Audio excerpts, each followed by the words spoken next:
ebuhle bomzinyathi. Ngoba kukhe kade ngikusaba. Imali yami wayithatha ngim-accuse. Bangibizileke lapho ngaya ngoba vele imali uyithathile. Mangifika lapha ebuhle bomzinyathi yebo ke basibiza ukuthi asingene. Sakhuluma ke washo ke baqala ngaye ukuthi wena ovula icala yisho ukuthi uthini. Washo ukuthi uthini ke. Mina ngiyam-accuse ngemali yami ukuthi uthatha imali. Ngabatshela ukuthi angim-accuse imali wayithatha. Hayi kusho ukuthi ubulungisa ngizange ngikuthole kulo oyibiza ngenkosi ngoba ngeke ngithi inkosi. Uyibiza ngenkosi akasinkosi. Uyibiza ngokuthi uxazulula ama-case abantu engakwazi ukuthi abaxazulule. Wabuza ukuthi mama uchazekeke uthini.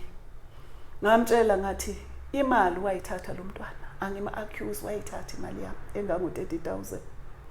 Waye uthi wayithatha ngithi yebo wayithatha imali engango 30,000. Athi ngangikusho yena lo mfana athi wawuyibeke phi imali? Ngithi imali ngangifake ewardrobe. Athi ngithi mama imali isewardrobe. Ngithi bhuti asizwane ngithi imali ngangifake ewardrobe. Athi nganiyasho ukuthi imali isewardrobe. Hamba imali isewardrobe. Ngithi imali ayikho ewardrobe wayithatha ewardrobe. Athi ngiyatshela ngithi imali isewardrobe. Wangiphendula esinye isilima. Engazi ukuthi esinjani leso silima ukuthi ngizothi imali ilahlekile ayikho ewardrobe angitshela ukuthi yena imali isewardrobe. Angazi ukuthi wasuka wayoyibona imali ewardrobe akhona. Uye wa-actisa okungasikwenkosi oba uze wangitshela nokuthi ngizofa. Bulawa yini manje? Uye phela owazi ukuthi ngizobulawa yini ngizobulawa ngamanga oba nginamanga washo njalo ukuthi nginamanga ngizofa. Manje sengifile ngizofike ngithini kule mali kulo mama lengane. Ngoba ngihlukumeza lengane obiyintandane. Ngamtshela ukuthi angihlukumeza ingane iyayithatha imali yami. Angitshela ukuthi ngizofa. Inkosi njalo leyo. Inkosi leyo. Umdala mama unamanga ukhuluma amanga. Mtshela ngathi angikhuluma amanga ngiphuza utshwala angibhemi. Imali yami wayithatha lo mntwana. Ngamcela ke futhi ukuthi njengoba nimkhulumela nomama loyo enihleli naye nikhuluma nabo. Khona umunye umama wayikhona. Kwakhona abanye abomama bomkhandlu wakhe la yayethu umkhandlu wakhe akwaze wathi lo mama wazi ngani ukuthi yathathwa ingane yakho. Ngasho ngathi ayithathwa ngingane yami imali yami yathathwa umbali ngahamba angeke uthi ulahleke unezimvu ezi10 ulahleka imvu yakho eyodwa uhlale. Ngahamba ngoba kwakuyimali yami leyo engigadile nabantwana bami endlini leyo mali. Ngahamba ngathola futhi ukuthi ithathwe nguye. Bonke labantu abayi4 babengeke bakhuluma amanga. Ngamcela ke yena lo nkosi indini othi uyinkosi. Ngabacela kuloyo mkhandlu wabo ngathi ngicela kwenziwe i-lie detector test. Uzobona ukuthi mina mama nginamanga. Opha umntwana uneqiniso. Ngicela kuyiwe ku-lie detector test. Njengomuntu phela othetha amacala abantu.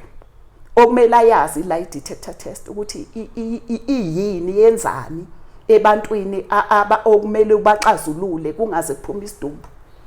Ngamcela ukuthi ngicela kwenziwe i-lie detector test. Wangiphendula umfana ndini lo wathi angeke uyenze lento lana. Hamba leGoli. Ngeke uyenze lento la. Leyo nto uyoyenza wedwa le ukhulumele nomlungu. Kusasa ngoba kuyiMonday ngo9 ngo11 siyafuneka eCapton Park siyokwenza i-lie detector test. Impendulo angiphendula ngayo ngicela uyibheke la ku WhatsApp mntana. Eyona le. Lapho kunduduzo. Nduduzo.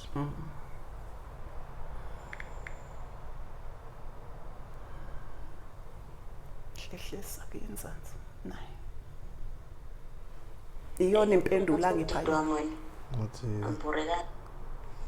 Hey, awuphuma phansi komdido wami wena. Ampurekanga mina. eCaptain Park ngike emsebenzini ngiyahlanya mina. Hamba ekhona. Uthi onemali olahlekelwe 30,000 hamba lapho.